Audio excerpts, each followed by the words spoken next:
Et salut l'Assemblée, on se retrouve aujourd'hui pour une nouvelle game des Commanders 2017. Je suis en compagnie d'Atoms. Salut tout le monde. Donc aujourd'hui, nouveau match-up des Commanders 2017. Donc malheureusement, ce ne sera pas sorcier. Il s'agit donc de Edgar Markov, donc Le vampire, contre Chat, dirigé par Arabo.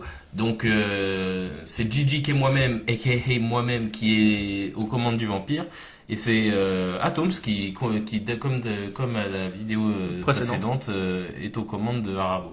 Donc Arabo, on reprécise pas vite fait, on va pas repréciser son effet. Par contre, je vais me permettre de présenter rapidement Edgar Markov. 5 minutes, on tient à vous dire qu'encore une fois, on a fait un format 40 points de vie pour la découverte du deck vampire pour le coup. Exactement, ouais. Pour les formats découvertes, comme on avait dit dans la semaine dernière, on reste avec 40 points de vie en 1v1, mais comme on l'a déjà dit, les prochaines games d'1v1 en Commander appliqueront les vraies règles du Commander 1v1.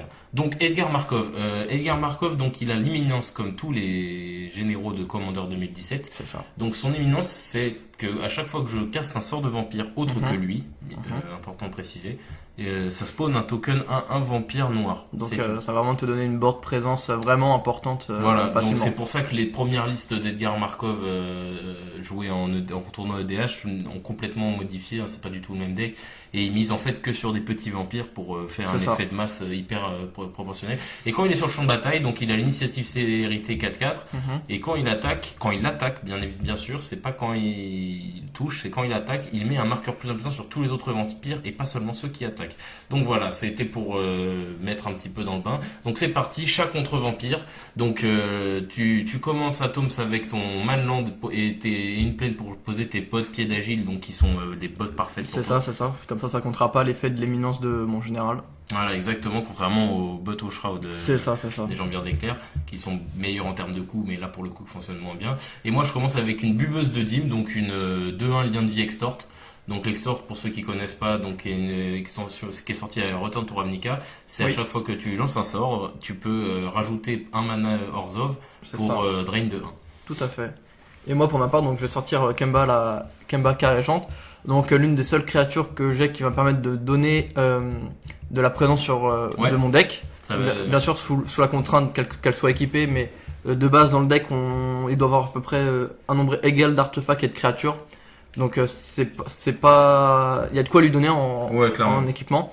Après faudra pas que vous oubliez bien sûr de mettre vos jetons sur le board. C'est ça. Tu joues Jambière d'éclair, donc c'est ça. Celle qu'on parlait précédemment.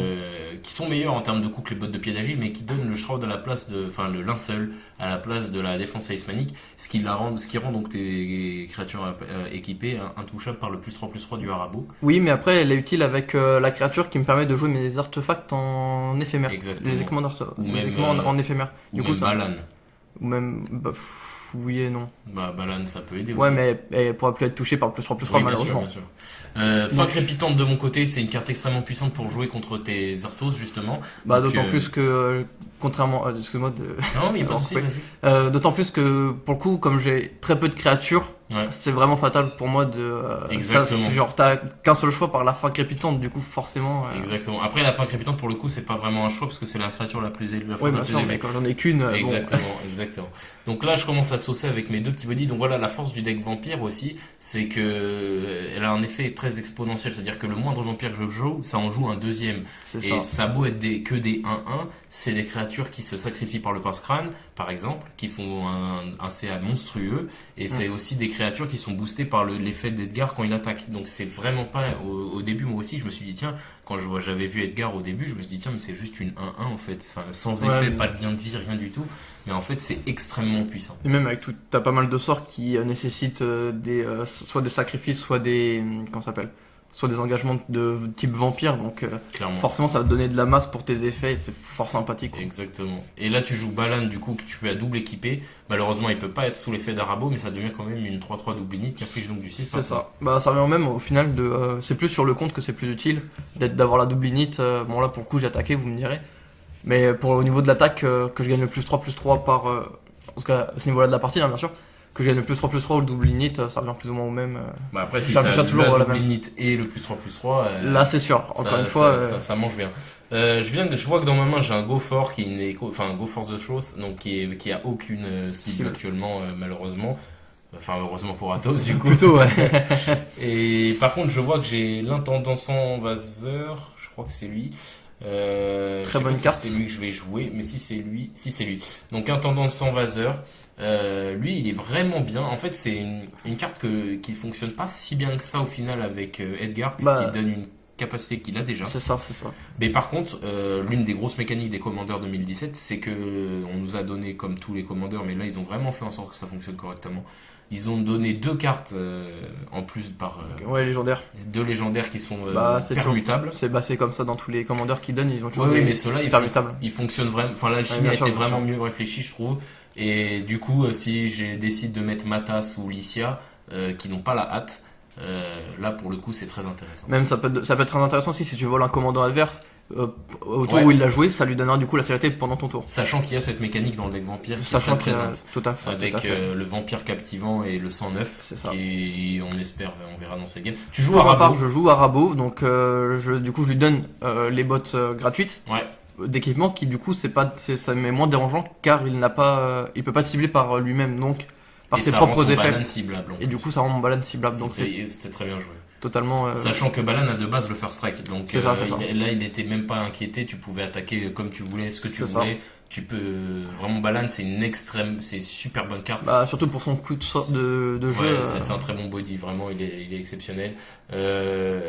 Arabo en jeu, c'est vraiment un gros problème. Donc oui, là on joue Sol Ring. Donc on rappelle pour l'instant, on est encore dans les sans banlist ou quoi. Sans les banlists, donc il y a le Sol Ring qui est présent. Donc voilà. Petite parenthèse, vous verrez au montage sur les points de vie qu'il y a une petite parenthèse point de vie. C'est pour les blessures de commandant. Voilà. Car on vous rappelle que on peut gagner si on a infligé 21 blessures avec un commandant. Voilà, c'est ça. Donc je joue Edgar Markov moi aussi, j'ai répondu à ton appel. Donc Edgar qui, comme il a attaqué, va mettre un marqueur +1/+1 sur toutes mes créatures, sachant que l'intendant sans vaseur c'est quand même déjà de base une 4/4 vol. Très puissante carte. Et sachant que Edgar est déjà boosté de +2/+2, c'est déjà une 6/6. Sachant qu'il se booste en plus, c'est déjà une 7/7 first strike. Franchement, carte très très puissante, très très agressif, malgré son coup à 6. Mais encore une fois, la condamnation. Donc ça fait bien plaisir. Là, je voulais pas apprendre aussi. Franchement, là, j'aurais pu prendre pas mal la bonne sauce. Clairement, c'est clair. Non, clairement, là, c'était la meilleure cible. De toute façon, je vois pas qu'est-ce que t'aurais pas pris, la Extort ou le token ou même l'intendant. Mais l'intendant, au final, il est clairement moins. Enfin, en fait, comme tu le disais, Edgar Markov, il a une grosse agressivité et il a un fort potentiel d'enforcement des troupes. Bien sûr. C'est ça. Parce que bon, si je le gère pas ce tour-ci, le prochain tour, c'est encore un marqueur +1/+1 sur chacune de tes créatures. Sachant que j'ai une créature avec l'évasion et qui va finir par te casser la bouche. C'est ça. Donc là, j'ai déjà enlevé, malgré le fait que j'ai enlevé ton commandant, j'ai quand même pris une pas mal. Une belle gifle. Une belle gifle, c'est pas faux. Tu joues Aylor Blade. Alors ça fonctionne parfaitement du coup avec Balan, puisque du coup Balan est équipé de 2 équipements. C'est ça, donc j'ai gagné la double init et en plus de ça le +3/+1. Le +3/+1 et en plus cette carte est fort intéressante dans les deux formats parce que encore une fois ils ont fait après c'est bien sûr ça a été réfléchi mais comme vous voyez ça va permettre de chercher une carte de créature du type de la créature équipée, sachant qu'on est dans des decks tribaux. C'est ça. Ça marche parfaitement. En fait, c'est fait pour ça marche mieux dans ton deck à toi pour le coup, parce que en fait, dès que ton body qui était là pour t'amener à la victoire meurt, paf, il sera remplacé par un autre. Sachant que le deck a été construit comme ça. Tu attaques avec Arabo du coup sur moi. Tu vois que j'ai qu'un seul, je suis full tap et j'ai qu'un seul token. Donc tu savais que t'allais bloquer. Tu savais que j'allais bloquer. Tu pouvais pas malheureusement activer ton effet parce que t'as préféré d'abord t'équiper de l'Aylorn Blade. Par contre au prochain tour, je risque de prendre une grosse fessée parce que même si je pourrais pas de chum block si tu actives l'effet de Arabo, que tu peux rappeler d'ailleurs. Oui, l'effet d'Arabo, donc pour 3 je peux cibler un autre chat attaquant qui va donc gagner +X, X étant sa force, et le trample, très forte capacité d'agressivité pour ma part. Et je joue le boucher de Malakir. Très puissante carte qui est sortie à Zendikar. donc qui sont les meilleurs vampires en termes de skin, IMO. Je sais pas ce que vous en pensez, mais je trouve que c'est vraiment les plus jolis. Donc le boucher de Malakir, donc lui, vraiment grosse source de contrôle du deck. Avec Anouon notamment. Surtout qu'en plus de ça, il a déjà pas mal de sorts éphémères rituels qui permettent du contrôle et qu'en plus t'as les créatures. Ouais, c'est la grosse force du deck vampire de base. Sachant que moi, le deck, je l'ai modifié depuis, mais le deck de base a beaucoup de contrôle. C'est la force que je trouve et qui manque un petit peu dans les 3 autres decks, personnellement. On pense notamment le mien déjà. Au deck chat qui pourrait avoir, bon, c'est des grosses cartes, mais peut-être des Sword to Plowshare, un Sword to Plowshare ou un Pass to Exile. C'est pas des choses non plus, il y a des cartes plus rares que ça dans le deck. Ouais, bien sûr, mais c'est pas des choses qui auraient pu Le problème, c'est que ça me reste, le fait que j'ai que des couleurs, je suis assez restreint dans mes sorts. Ouais, mais et qu'en plus de ça, j'ai pas non plus des créatures comme les tiennes qui peuvent gérer tout seul à plusieurs reprises. Oui, voilà, bien sûr. Non, mais je veux dire, ça manque un peu, je trouve. Et c'est pareil pour le deck dragon qui, lui, pour le coup, bénéficie des 5 couleurs. Mais qui n'ont pas optimisé les contrôles. Voilà. Après, on en revenait au débat de l'autre jour. Donc, du coup, boucher de Malakir, c'est une carte extrêmement puissante, donc comme je disais, au même titre que Anouon. Oui. Ce sont des cartes, et aussi le vampire, le Lord Vampire qui peut prendre du contrôle. C'est des cartes dans le deck vampire que j'affectionne particulièrement. C'est des cartes qui ont des contrôles récurrents. Et ça c'est extrêmement efficace. Parce que ça nous procure un CA monstrueux, c'est-à-dire que c'est des bodies très puissants. Je pense notamment au boucher de Malakir, c'est comme une 5-5 vol de base. Qui en plus de ça contrôle parfaitement et qui en plus donc contrôle récuremment, du coup ce qui fait qu'en fait on a un CA qui s'incrémente. Complètement, on a l'impression d'être un peu contrôlé. C'est ça, pareil, tiens, voilà, alors lui, voilà, l'obscur imposteur, en plus de ça, parfaitement à ce que je disais. Je voulais juste rebondir sur la partie que j'ai carrément fait un misplay oublié où j'aurais pu booster ma créature et t'infliger des dégâts avec le stomp. Ça on le dit pas. On le dit pas, donc Atom c'est mauvais. Obscur imposteur, c'est pareil, il répond exactement à ce que j'étais en train de dire. C'est un mec qui peut exiler comme ça, sans pression pour 6, il exile une créature et ça lui met un marqueur +1 et il dispose de toutes les capacités activées, de toutes les cartes exilées. Bon, ça c'est pas trop le truc. Après encore une fois, c'est 6, hein, ça fait vraiment quand t'as vraiment rien à faire dans ta main. Le deck vampire Edgar Markov tel qu'il est préconstruit n'est pas un deck agressif. Il faut bien se rentrer ça dans la tête. C'est pas un deck qui va à l'inverse des decks Edgar Markov qui sont joués format compétitif, qui eux sont très agressifs. Vous verrez si vous splittez votre deck, vous vous rendrez bien compte que le deck vampire a très peu de cartes en dessous d'un CCM de 4 en termes de créatures. Après, il a une orientation très fort. On peut l'orienter agressif et du coup ce qui rendrait très puissant. Oui, bien sûr. Après, j'aime bien ce côté contrôle du deck vampire parce que je sais pas si j'avais à changer, moi je sais que j'ai déjà un peu modifié le deck, je le mettrais pas à fond du 2-2 machin parce qu'à terme ça perd beaucoup de punch quoi. Bah ça dépend. Après faut jouer Edgar faudrait et tu concèdes du coup à cause du boucher de Malakir et de l'obscur imposteur surtout le boucher de Malakir parce que là il me restait plus qu'une seule créature, je pense que je devais plus avoir de créature en main. Bien sûr, et du coup donc à voilà, terme j'aurais à avoir la board vide. Exactement. Donc voilà comment s'organise un peu ce petit match-up. On est très content de vous montrer ces petits decks. On les a un peu modifiés hein, maintenant. On va vous montrer bientôt des nouvelles games avec nos petites cartes à nous. On n'en a pas encore acheté. Moi j'attends personnellement Ixalan parce on attend aussi des vampires blancs et comme vous l'avez remarqué Edgar est blanc. Ouais, exactement. Donc il y a des vampires blancs, j'en ai déjà croisé, j'en ai déjà vu un ou deux qui sont vraiment intéressants et j'ai hâte de voir ça si je peux les incrémenter ou pas. Donc voilà, et puis du côté du deck chat, il y a tous les Léonins. C'est ça, mais là on tape dans des extensions un peu plus anciennes pour voilà, il y a tous les Léonins, tous les Ajani, des trucs comme ça où est-ce on peut voir de l'amélioration. Malheureusement, c'est vrai que le deck chat, contrairement au deck vampire, il est assez difficile à... Voilà, c'est assez limité en termes de cartes. Après, ça dépend comment on cherche l'optimisation du deck. C'est vrai. Quand on regarde un peu les listes en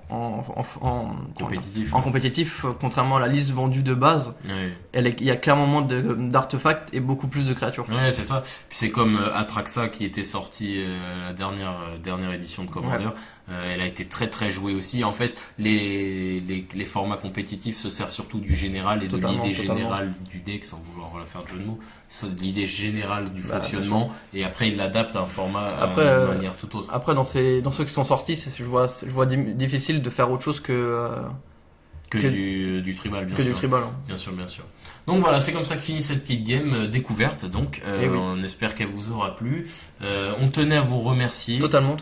Donc pour les petits nouveaux, n'hésitez pas donc à regarder l'ancien contenu. Il y a beaucoup de choses. Donc on s'adresse bien évidemment à la dizaine de personnes qui s'est abonné à la chaîne suite à la vidéo sur Dragon vs Chat. Et oui. Donc on voulait vous remercier d'une part, et puis on vous invite fortement à vous intéresser au reste du contenu. Bien sûr. C'est une chaîne qui est entièrement dédiée à MTG. Complètement dans tout ce qui y touche quoi. Voilà, que ce soit les formats, des formats de règles, des formats de limité, des formats de commandeur, du casual, du moderne surtout aussi. On va bientôt refaire du moderne. Bien sûr. Et donc voilà, n'hésitez pas.